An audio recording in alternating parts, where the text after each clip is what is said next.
چلیے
قال نعم ما لأحدهم أن يطيع ربه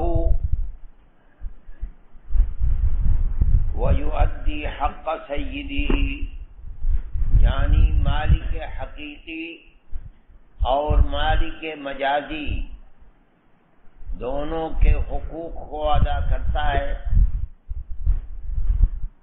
حالانکہ بسا اوقات انسان اپنی مزاج اور طبیعت کے اعتبار سے اگر مملوک سے اس کے حق میں ذرا بھی کوتاہی ہو جائے تو وہ سرزنش کرتا ہے۔ یؤدی حق اللہ کا مطلب یہ ہے کہ 5 نمازیں وقت پر جماعت کے ساتھ ادا کرتا ہے، اور بھی جو عبادات ہیں ان کو دن بھر خدمت کرتا ہے، اور رات میں کھڑے ہو کر کے اپنے مالک حقیقی سے اپنے رشتے کو مضبوط کرتا ہے۔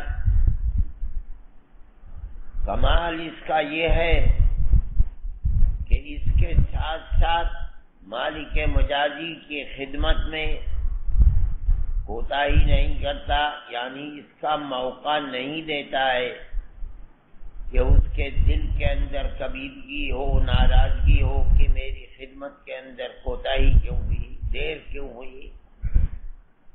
یہ بڑے کمال کی بات ہے کہ اپنے اپنے وقت پر اپنے اپنے طریقے کے مطابق اللہ کے حق کی ادائیگی کرتا ہے، اور اس کے ساتھ ساتھ مالک مجازی کو بھی خوش رکھتا ہے۔ اس لیے فرماتے ہیں کہ یہ انتہائی فضیلت کی چیز ہے۔ دوسری چیز فرماتے ہیں کہ ثلاثن علی کسبان المسک، مسک کے تینوں ڈھیروں کے اوپر ہوں گے 3 آدمی قیامت کے دن۔ وہ کون ہے؟ یؤدی عبد ادى حق اللہ تبارک و تعالی و حق موالیہ، حقیقی اور مجازی دونوں موالی کے حقوق کو ادا کرتا ہے۔ دوسرے وَرَجُلٌ عَمَّ قَوْمًا وَهُمْ بِهِ رَاضُونَ، امامت کرتا ہے اور لوگ اس سے راضی ہیں، اس کی امامت سے۔ بنیاد اس کی یہ ہوگی کہ اصول و ضوابط کے اعتبار سے امامت کرتا ہے، ادائیگی سنت، واجب، فرائض سب پورے کرتا ہے، اور قوم بھی ایسی ہے کہ جو اللہ کی عبادت کامل و مکمل طور پر کرنا چاہتی ہے، اور یہ اس کی رعایت کرتے ہوئے امامت کر رہا ہے۔ یہ مفہوم ہوگا، یہ مفہوم نہیں ہوگا کہ وَهُمْ بِهِ رَاضُونَ کا مصداق یہ ہے کہ نہ سنت ہے نہ آداب ہیں، کچھ نہیں، يَنْقُرُ نَقْرَ الدِّينِ، اور نماز پڑھ کے سلام پھیر کے اور یہ جاگ ہو جا، لوگ بہت بڑی اچھی نماز پڑھاتا ہے، یہ بنیاد نہیں ہے۔ وَهُمْ بِهِ راضون، یعنی مقتدی لوگ ایمان رکھتے ہیں اور کمال ایمان ہے، یا ان کے اندر طلب کو پیدا کرتا ہے، اگر یہ معنی لیے جائیں تو یہ اور بہترین ہوں گے کہ صرف 5 نمازیں ہی نہیں پڑھاتا بلکہ اپنے مقتدیوں کی امانت و دیانت، رضائے خداوندی کی طلب، عبادات کے اندر کمال، ہر طرح سے رعایت رکھتا ہے۔ 5 نمازوں کے بعد ان کے اخلاق صحیح طریقے سے تربیت کرتا ہے، عبادت کا جذبہ پیدا کرتا ہے، خوف آخرت پیدا کرتا ہے، نماز کس طرح سے پڑھی جائے، سنت کیا ہے، نبی کریم علیہ السلام کا طریقہ کیا ہے، یہ جذبہ ان کے اندر پیدا کرتا ہے۔ صرف امام ہی نہیں ہے بلکہ اپنے مقتدیوں کے دین، ایمان، عبادات، ہر چیز کا مکمل خیال رکھتا ہے۔ اب وہ طالب بن رہے ہیں اس بات کے کہ نماز علی وجہ الکمال ہو، یہ نماز اسی طریقے کے اوپر پڑھاتا ہے، یہ مراد لیا جائے یہ تو بہترین معنی ہے،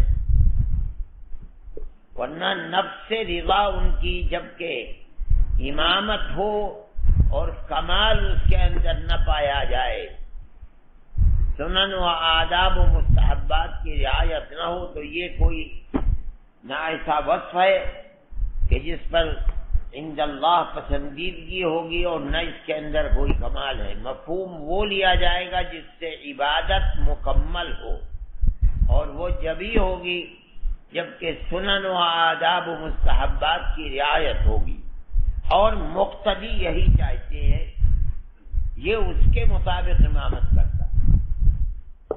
تیسری چیز ہے وَرَجُلٌ يُنَادِي بِالصَّلَوَاتِ الْخَمْسِ فِي كُلِّ يَوْمٍ وَلَيْلَةٍ، یعنی مطلب ہے احتساب کسی عمل کو کرنا ارضاء للہ تبارک و تعالی، بظاہر مراد اس سے یہی ہے کہ 5 صلوات 5 نمازوں کے لیے ندا دیتا ہے بغیر کسی اجر کے دنیا کے، صرف اس لیے کہ کل قیامت کے دن جہاں تک میری آواز جاتی ہے ہر چیز میرے لیے گواہ عند اللہ بن جائے، تاکہ میرے گناہوں کے مقابلے میں حسنات کا پلہ بھاری ہو سکے۔ احتساباً، یہ قید بعض روایات کے اندر ہے، اس سے پتہ چلتا ہے کہ یہ سب کچھ کر رہا ہے وہ، اور دنیا کی کسی بدلے کا خواہاں نہیں ہے، نہ اس کے سامنے ہے، اس کے سامنے تو صرف رضا باری ہے۔ جی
روایت کے کلمات ہیں، سب سے پہلا لفظ ہے اتق اللہ حیثما کنت،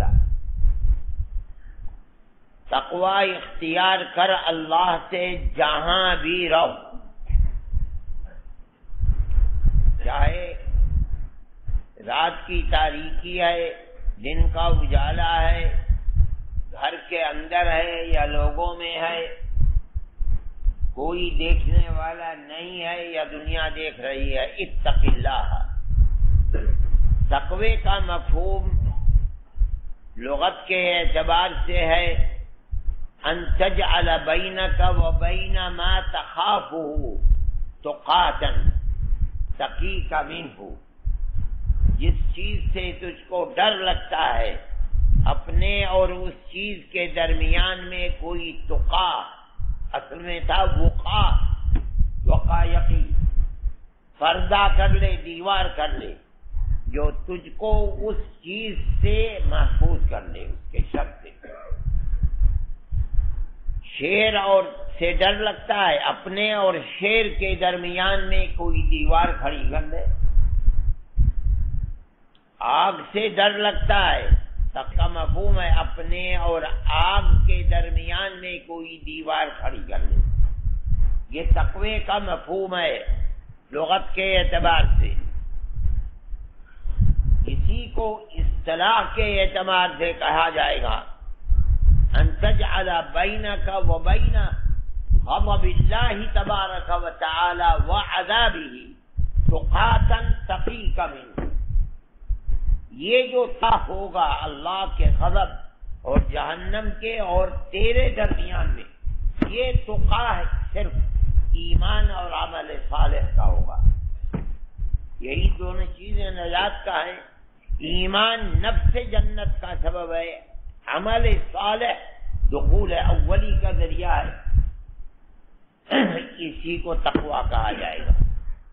اب کیا مطلب ہے؟ اتق اللہ، اپنے اور غضب خداوندی کے درمیان جہاں بھی رہو ایمان اور عمل صالح کی دیوار کھڑی کرتا رہو.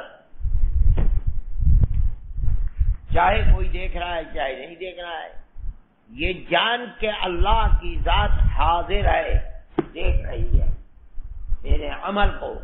اب غضب خداوندی سے نجات مجھ کو بس دو ہی چیزوں سے، ایمان اور عمل صالح. گناہ سے جہاں رہو بچتا رہو، یہ سب سے پہلی ہے. آگے جو چیزیں بیان کی جا رہی ہیں وہ اتق اللہ کے اندر آ گئی، لیکن پھر خصوصیت کے ساتھ تخصیص بعد التعمیم. سناتے ہیں دوسری چیز ہے وَأَتْبِعِ السَّيِّئَةَ الْحَسَنَةَ تَمْحُهَا. پھر اگر گناہ ہو جائے تو فوراً حسنہ کا عمل پیش کر. اتق اللہ میں آ گیا عمل صالح. اگر پھر بھی بتقاضۂ بشریت گناہ ہو جائے تو فوراً اس کے بعد اتبع السیئۃ الحسنہ، سیئہ کے پیچھے پیچھے حسنہ کو لا. کیا ہوگا؟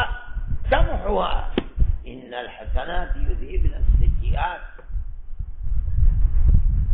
لیکن سیئات تو عام ہے، اگر یہ معنی لیے جائیں کہ حسنات یذہبن السیئات تو سیئات سے مراد ہوگا سیئہ صغیرہ. لیکن سیئہ تو عام ہے، چاہے صغیرہ ہو چاہے کبیرہ ہو، چاہے از قبیل حقوق اللہ ہو چاہے از قبیل حقوق العباد ہو. لیکن ہر ایک کے بعد حسنہ کو لا. کیا ہوگا؟ یہ حسنہ اسے محو کر دے گا. یہ اصول کے خلاف ہے، اس لیے کہ حسنہ محو کرے گا اس معصیت کو جو از قبیل صغیرہ ہوگی. اگر از قبیل کبیرہ ہے تو نہیں، ان الحسنات یذہبن السیئات کی گرفت سے باہر ہے. تو اب مفہوم کیا ہوگا؟ ہر سیئہ جو غلطی سے ہوا ہے حسنہ کو لا. اگر وہ سیئہ صغیرہ ہے تو حسنہ کیسا بھی ہو، وضو کر، نماز پڑھ، فقیر اور محتاج کو صدقہ کر. کیا ہوگا؟ تمحوها. اگر وہ از قبیل حقوق اللہ ہے، بڑا ہے، جو بغیر توبہ کے معاف نہیں ہوگا، تو اب حسنہ کا مفہوم بھی توبہ ہوگا۔ وَأَتْبِعِ السَّيِّئَةَ أَيْ الْكَبِيرَةَ فِي حُقُوقِ اللَّهِ أَتْبِعْ التَّوْبَةَ تَمْحُوهَا، یہ تو ضابطہ ہے، توبہ اس کو معاف کرا دیں گی۔ اور اگر السیئہ از قبیل حقوق العباد ہے تو اسی کے مطابق حسنہ ہوگا۔ اگر حقوق العباد میں کوتاہی ہے تو اتبعہا حسنۃ، ای اما العفو و اما اداء الحق صاحب الحق، صاحب حق کے حق کو ادا کر، تمحوہا، معاف ہو جائے گا، معاف ہو جائے گا۔ تو السیئہ پہلے متعین کیا جائے گا، کیا مراد ہے اس سے؟ اگر از قبیل صغائر ہے تو الحسنہ کے اندر عموم ہے، اور اگر از قبیل کبائر لیکن حقوق اللہ میں ہے، جہاں بخشش اور محو بغیر توبہ کے نہیں ہوگا، تو فرماتے ہیں اتبعی تلک السیئۃ الحسنۃ، یہ توبہ تمحوہا۔ اور اگر یہ سیئہ از قبیل حقوق العباد ہے تو اس کے لیے حسنہ لا، وہ دو چیزیں ہیں، یا تو صاحب حق کے حق کو ادا کرنا، یا صاحب حق سے اس کے حق کو معاف کر، بغیر اس کے محو نہیں ہوگا۔ ضابطے کے خلاف اللہ تو قادر مطلق ہے، جو جی چاہے کر دے، مگر ضابطہ یہی ہے۔ یہ مفہوم روایت کا اگر نہیں ہوگا تو عمومی اعتبار سے اتبع السیئۃ الحسنۃ تمحوہا اصول کے خلاف ہے، یہ تشریح اس کی کرنی پڑے گی۔ پھر فرماتے ہیں وخالق الناس بخلق حسن، یہ جو صاحب کتاب نے باب باندھا ہے، باب ما جاء فی معاشرۃ الناس، یہ در حقیقت خالق الناس بخلق حسن کے ساتھ متعلق ہے۔ لوگوں کے ساتھ معاشرت میں حسن اخلاق کا مظاہرہ کر، کیا مطلب؟ کسی کا حق نہ مار، لوگوں کے بوجھ کو اپنی گردن کے اوپر لے، اور تیسری چیز ہے ہر ایک کی مدد کر۔ یہ بنیادی چیزیں ہیں جن کو حسن اخلاق سے تعبیر کیا جائے گا۔ اس کا بہترین سے بہترین معیار وہ ہے جس کو حضرت خدیجہ الکبریٰ رضی اللہ تعالی عنہا نے نبی کریم علیہ الصلاۃ والسلام کی توصیف میں اولین وحی کے وقت فرمایا تھا، انک لتصل الرحم وتحمل الکل وتکسب المعدوم وتعین علی نوائب الحق وتؤدی الامانہ وتصدق الحدیث۔ یہ بنیاد ہے حسن اخلاق کی، جو نبی کریم علیہ الصلاۃ والسلام کی طبیعت کے اندر ودیعت فرمائی گئی تھی، قبل النبوہ بھی اور بعد النبوہ تو اس کے اندر کمال پیدا ہوا۔ جی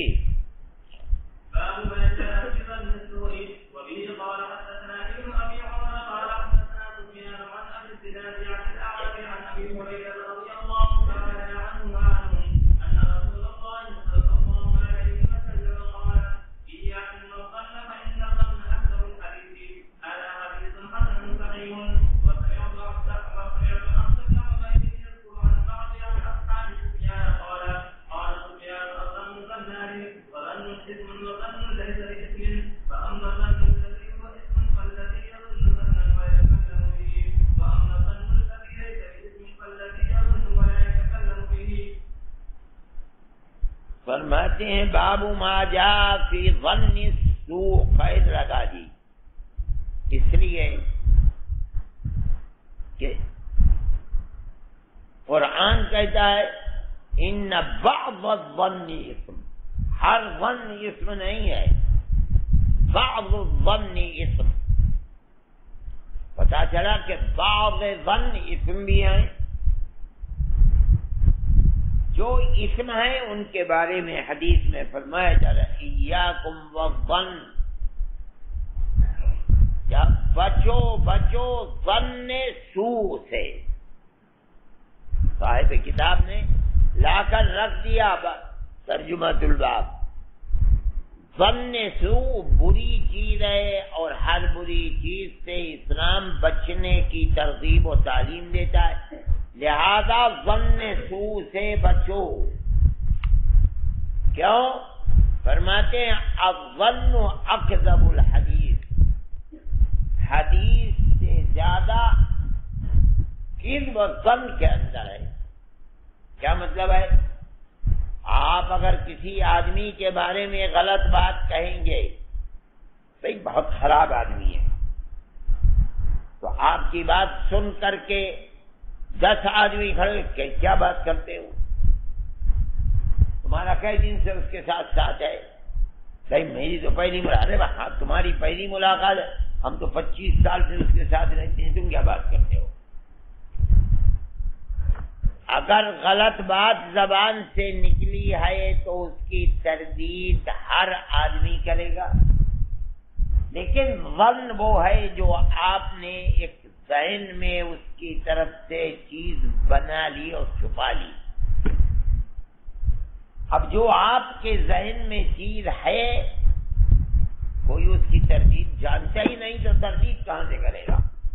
آپ اسے لیے بیٹھے رہیں 10 سال 50 سال یا 60 سال اور اس کی تکذیب نہیں ہو رہی ہے. اگر تکذیب ہو جاتی کذب کی تغلیظ تو ہو سکتا تھا دل و دماغ اس قدورت سے صاف ہو جاتا، لیکن جب وہ چیز دماغ میں بیٹھی ہوئی ہے، دل کے اندر چھپی ہوئی ہے، تو اس کی تکذیب کون کرے گا؟ کوئی پیر روشن ضمیر ہی کر سکتا ہے، گول ٹوپی والا، لمبے کرتے والا، اور زیادہ بہتر وہ کرے گا جس نے پگڑی بھی باندھ رکھی ہو، ورنہ تو کون تکذیب کر سکے گا؟ اس لیے جانتا نہیں. اس لیے ظن کو اکذب الحدیث فرمایا، گمان جس کو کہا جاتا ہے.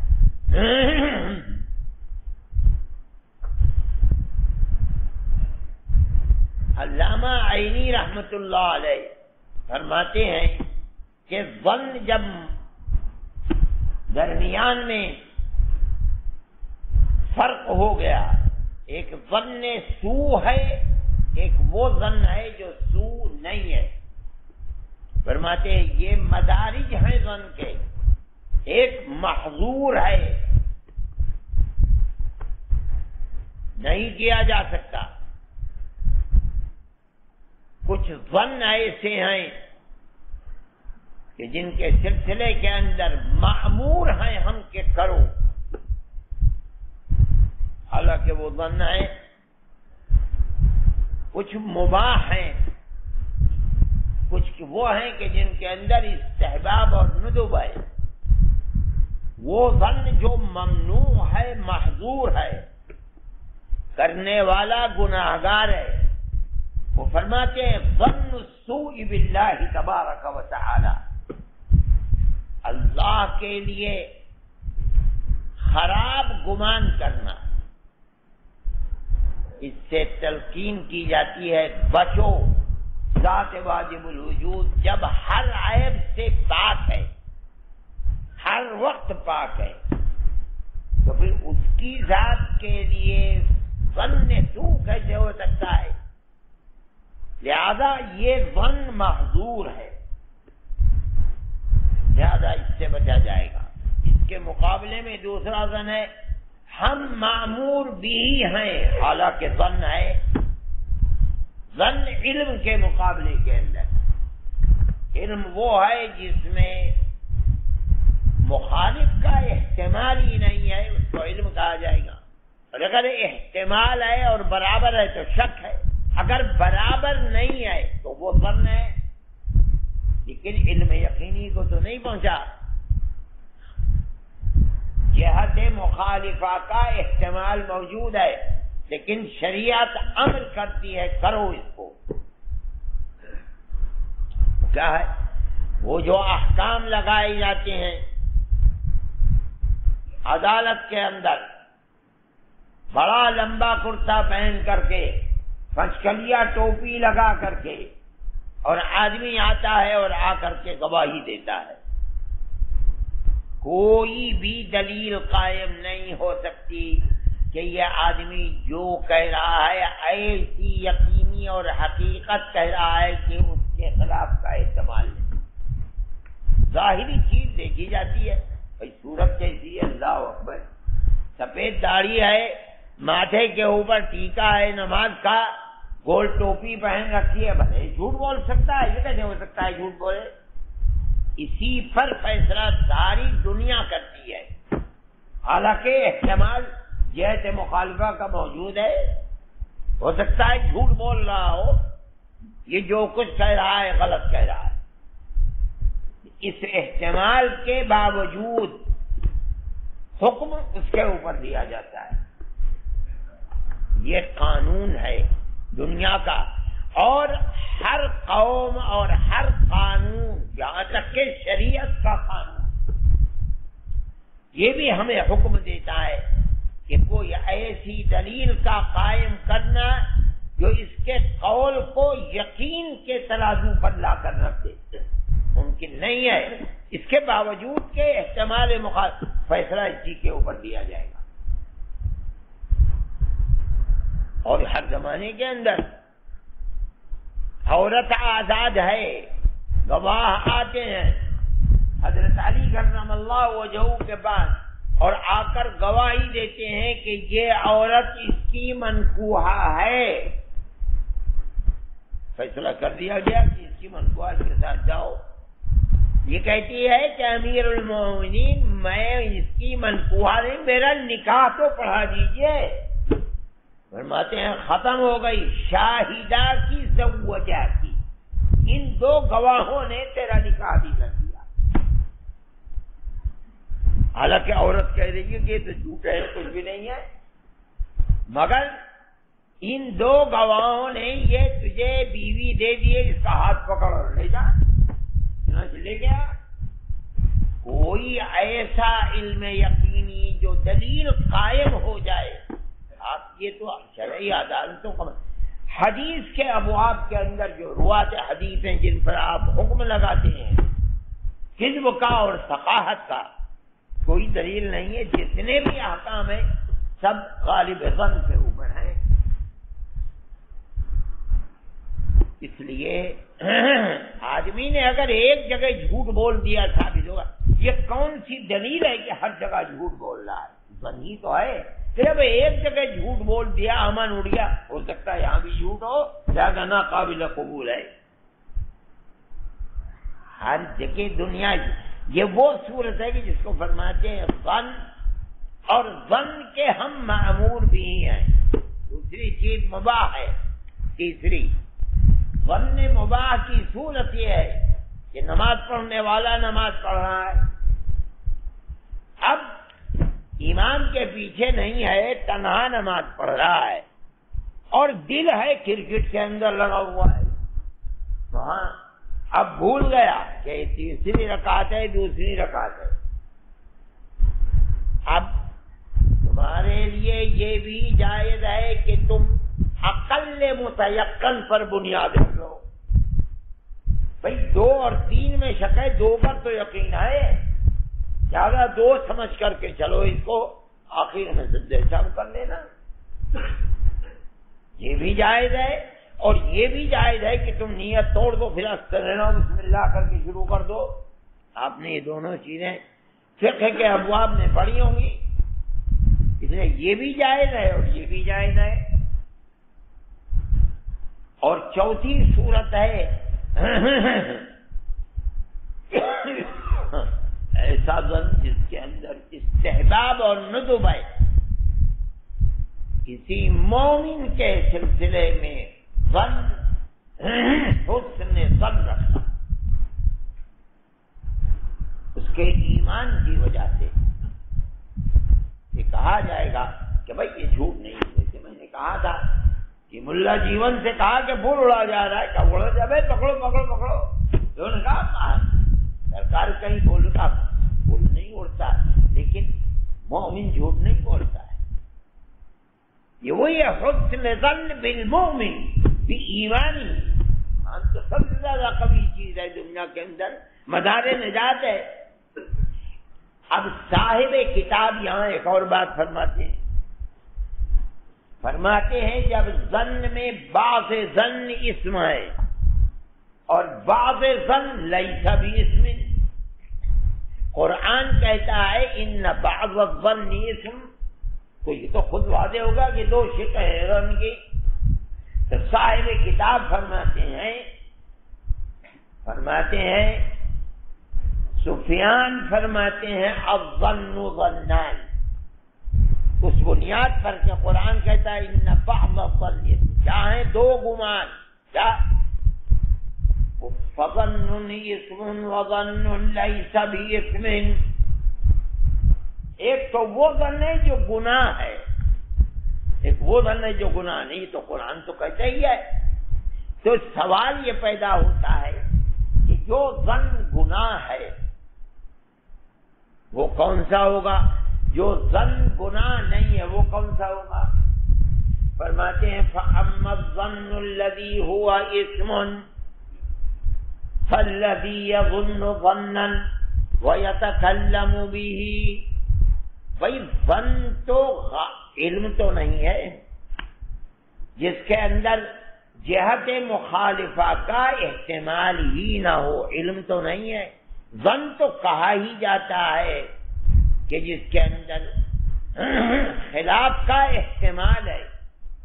جب یقین نہیں ہے تجھے تو کسی شخص کے بارے میں دنیا سے ڈھنڈورا کیوں پیٹتا ہے؟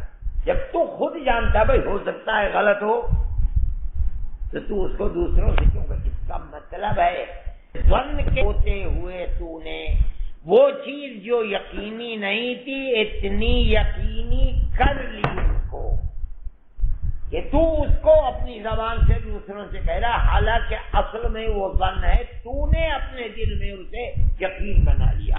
یہ اب معصیت ہو گئی. لیکن اگر آ گیا دل میں خیال لیکن تو اسے پکاتا نہیں ہے اور اس کو تو نے ظن ہی رہنے دیا، یقین نہیں بنایا، اور دلیل اس کی کیا ہے؟ تو کسی سے کہتے رہے ہو سکتا ہے غلط ہو، کیا فائدہ خامخواہ میں اپنے نامہ اعمال کو سیاہ کروں. تو فرماتے ہیں لیس باسم، وہ کیا ہے؟ فَأَمَّا الظَّنُّ الَّذِي لَيْسَ بِاسْمٍ فَالَّذِي يَظُنُّ وَلَا يَتَكَلَّمُ بِهِ. لِمَا لَا يَتَكَلَّمُ؟ لِأَنَّهُ يَعْلَمُ أَنَّهُ ظَنٌّ لَيْسَ بِيَقِينٍ. یہ ظن ہے، یقین نہیں ہے. جب احتمال ہے کہ غلط ہو تو میں اپنی زبان سے کہہ کر کے اپنے نام اعمال کو سیاہ کیوں کروں؟ اب حضرت گنگوہی رحمۃ اللہ علیہ یہاں ایک اور بات نکالتے ہیں. فرماتے ہیں یہ جو پہلی شق ہے کہ ظن لیس فاما الظن الذی ہوا اسم، اور صاحب کتاب فرماتے ہیں مصداق فالذی یظن ظنا ویتکلم به. یتکلم به کے دو مصداق ہیں. یتکلم به، لماذا یتکلم به؟ لأنه جعله یقینا. اب اگر یقین بنا لیا تو چاہے یتکلم به او لا یتکلم به، دونوں صورتوں میں ظن اسم کا مصداق ہے. اگرچہ تکلم نہیں ہے لیکن اس جو دل میں بات آئی ہے اس نے اس کو روک لیا، بیٹھا لیا، دل میں یقین کر لیا. اگرچہ تکلم نہیں کر رہا ہے، بڑا طاقتور ہے، مار مار کے کچوبر نکال دے گا. اب زبان سے تو کہتا نہیں مگر یقین ہو گیا. حالانکہ تھا ظن، تو نے یقین کیسے کر لیا؟ ظن کی تو بنیاد اس پر ہے کہ جہت مخالف کا اس کے اندر احتمال موجود ہے، تو نے اس کو کیوں ایسا بنا لیا خود بخود کے جہت مخالف کا احتمال نہیں ہے. اب اگر تو تکلم نہیں بھی کرتا تو وہ ایسے ہی ہے کأنک تکلمت بھی، اور یہ صحیح ہے قرآن کی یہ آیت ان تبدوا ما فی انفسکم او تخفوہ یحاسبکم بہ اللہ، اس کا مصداق یہ نہیں ہے جو چیز آئی اور نکل گئی ختم ہو گئی بات، نہیں، آئی اور تم نے پکا لی اسے، اپنے نفس کو ظرف بنا لیا، ما فی انفسکم یحاسبکم بہ اللہ، اور اگر تم نے ظرف نہیں بنایا، پکایا نہیں، اسے رکھا نہیں، تو وہ یحاسبکم بہ اللہ کا مصداق نہیں ہے۔ مراتب القصد خمس حاجز، آیا نکل گیا، اس کو حاجز کہتے ہیں۔ فخاطر، آیا رکا پہلے کے مقابل، پھر نکل گیا۔ فحدیث النفس، آیا بات چیت بھی ہوئی کچھ دل نے، بھئی یہ تو یہ اس لیے ہوا، یہ اس لیے، پھر اس کے بعد تھو تھو کر کے نکال دیا۔ حاجز فخاطر فحدیث النفس یلیہ ہم فعزم، یہ دو آخر میں آئے، ہم کلھا رفعت سوى الاخیر، چار معاف ہیں، وہ کون سے؟ جن کے لیے نفس ظرف نہیں بنا، لیکن جب عزم ہو گیا یعنی نفس کو ظرف بنا لیا، کیا مطلب؟ اس کو یقینی شکل دے دی کہ بھائی ٹھیک ہے، اس کے لیے میں یہ طریقہ اختیار کروں گا، ادھر سے چڑھوں گا، اوپر جاؤں گا، نیچے اتروں گا، چوری کروں گا، اسی طریقے سے یہ ہے پروگرام بنا لیا۔ حضرت گنگوئی رحمۃ اللہ علیہ فرماتے ہیں کہ یتکلم بھی کی قید نہیں ہے، اصل بنیاد ہے یقین، ظن کو یقین سے تبدیل، سواء تکلم بھی او لم یتکلم بھی، ہر صورت کے اندر ایک ہی حکم ہوگا کہ ظن نے اتنا ہے، اور اگر نہ اتنا پکایا، ظن ہی کی حد میں ہے کہ فریق مخالف کا احتمال ہے، جہت مخالف کا احتمال، کیوں اپنی زبان کو خراب کرتے ہو، کیوں نامہ اعمال کو سیاہ کرتے ہو، تکلم بھی نہیں کرتا ہے، تو وہ باب ظن لیس باسم کے اندر آئے۔ بہرحال کسی انسان کے سلسلے میں بغیر دلائل قویہ کے اپنے دل کے اندر کوئی رائے قائم کر لینا یہ بری بات ہے، اور تکلم کرنا یہ تو اور بھی بڑی بری بات ہے۔ آدمی کو اگر کسی کے عیب کا پتہ بھی چل جائے تو صرف اتنی ہی اجازت ہے کہ اس انسان کو تنبیہ کرو، تم ایسا مت کرو، اور اگر کہیں دوسری جگہ ذکر کرنے کی نوبت آتی ہے تو حظ نفس کے لیے نہیں بلکہ دوسرے کو اس کے شر سے بچانے کے لیے ذکر کیا جاتا۔ چلیے